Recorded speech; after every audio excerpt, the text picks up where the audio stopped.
即嘛，若伫个路边看到救护车，大家拢知影爱让。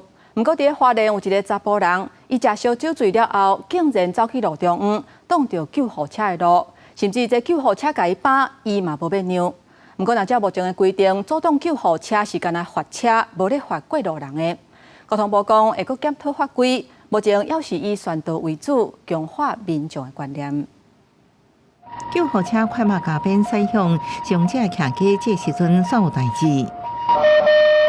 这查甫人大摇大摆伫车路，救护人员按落起喇叭，车头前这人就是唔叮当。酒醉的男子刻意行驶行走至路中，同仁发现之后有明暗喇叭，并以绕道行驶。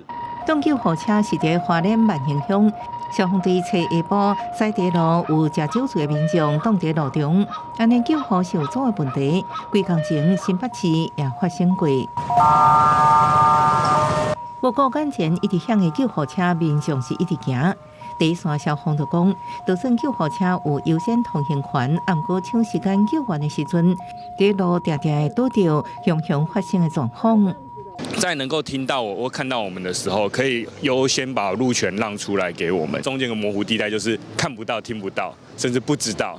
那这就是整个规划和警民辨识度这些的问题。甲汽机车驾驶比起来，有法规严宽无变样，相关3600，无论道交条例还是市道安规则，拢无对过路人有明确规范。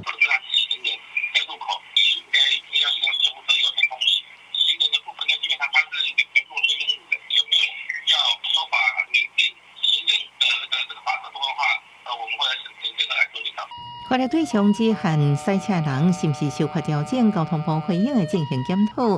啊，不过救护是正紧急，就算行政法目前无处罚，过路人也要避让，唔通互救援失去黄金时间。记者综合报道。